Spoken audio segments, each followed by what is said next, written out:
बहनों और भाइयों नमस्ते। दोस्तों, इस शहर में सुरक्षा क्या है, इस शहर में हम घूमें कैसे, व्यापार कैसे करें और रहें कैसे, ये एक दुर्लभ बात हो गई है।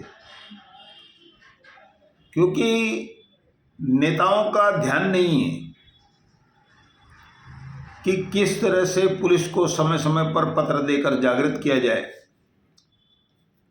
कल जो घटनाएं घटी है वह मैं संक्षेप में आपको दे रहा हूं। सबसे पहले मुझे मेरे मित्र मोनू घनश्याम दास चुग इन्होंने जानकारी दी कि दोपहर 3 बजे के आसपास 65 वर्षीय महिला ताराबाई बालाराम भोयर यह सह्याद्री नगर से आ रही थी या जा रही थी, तो 2 लड़के बाइक पर हेलमेट पहनकर उस महिला की चेन लेकर भाग जाते हैं। अब वृद्धों को भी छूट नहीं है इस शहर में, सरकार भी वृद्धों को छूट देती है। 65 वर्षीय महिला 20 ग्राम की चेन चली गई। उसके बाद शाम को एक और घटना घटी। मैं गांधी रोड मथुरा पार्क गुनगीत हॉस्पिटल के थोड़े आगे बढ़ा तो हमारे मित्र विनोद दूधानी खड़े थे और उनको 7-8 लड़के घेर कर गालियां दे रहे थे। जाति सूचक भी गालियां शामिल थी। दोस्तों, ज़्यादातर लोग बात को बढ़ाना नहीं चाहते हैं। अब विनोद दूधानी की जो गलती थी वो ये थी कि 3 लोग एक बाइक पर आ रहे हैं तेजी से और दूसरी तरफ से एक कार आ रही है। दोनों में आपस में टक्कर हो जाती है। ये लड़के भी गिरे तीनों। अब 3 लोगों का लाइसेंस तो होता नहीं है। कार वाला डर गया क्योंकि ये लोग झुंड बनाकर किसको गालियां मारपीट करते हैं। तो ऐसी स्थिति इन लोगों ने कार वालों से की। विनोद दूधानी ने सिर्फ दोनों को उठा के छुड़ाया। लड़के ने कहा मेरा 1500 रुपये का गाड़ी का खर्चा है, वह लेकर दो। कार वाले ने दे दिया। कार वाला चला गया, विनोद दूधानी फंस गया। वह उसको कहने लगे, उसके परिवार वाले आए कि 5000 का खर्चा है, तुम हमें गाड़ी का नंबर दो, उनका मोबाइल नंबर दो। विनोद ने बताया भाई मैंने एक इंसानियत के नाते दोनों को उठाया, झगड़ा करने से बचाया, तुम बीच में क्यों आए। वही बात, जाति सूचक गालियाँ, हम ऐसा कर देंगे, हम ऐसा कर देंगे, ये सब चालू था 15 मिनट तक। वहाँ पर मेरे एक और मित्र मोनू घनश्याम दास चुग वो पहुंचे। यह लोग जिनकी गाड़ी को मार लगी थी, यह लोग पुलिस में जाने की धमकी दे रहे थे और विनोद कुछ डरा हुआ था। जब मोनू आया तो हम लोगों ने पुलिस को सूचित किया। एक 5 मिनट में 4-5 पुलिस वाले आए, उनको लेकर के हिल लाइन पुलिस स्टेशन में गए।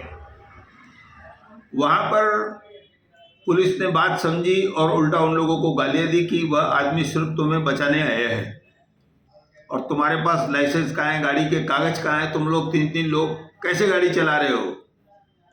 और असल में जो पूरी मार गाड़ी को लगी थी ना, वह उससे कार से नहीं लगी थी। ये एक और लूट का तरीका है। आपको याद होगा कुछ समय पहले मैंने लिखा था कि एक एक्टिव वाला किसी को भी ठोकता है और उनसे वसूली करता है। ये भी वही किस्सा है। पुलिस सचेत रहे, लोगों को सचेत रहना चाहिए।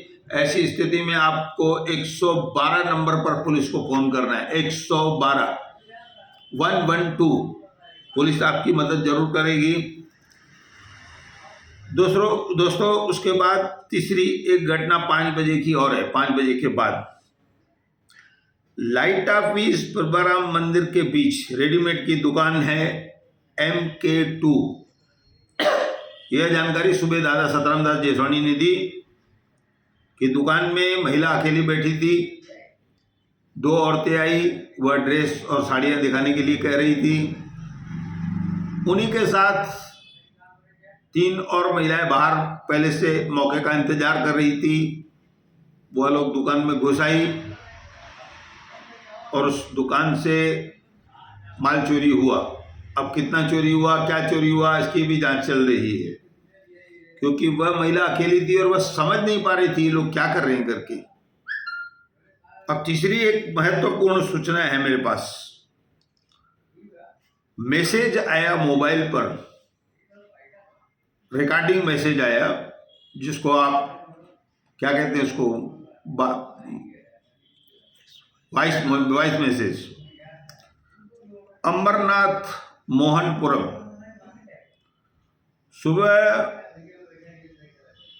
एक महिला जो दुकान चलाती है, जल्दी उसने दुकान खोला, बाकी आसपास की दुकानें बंद थी।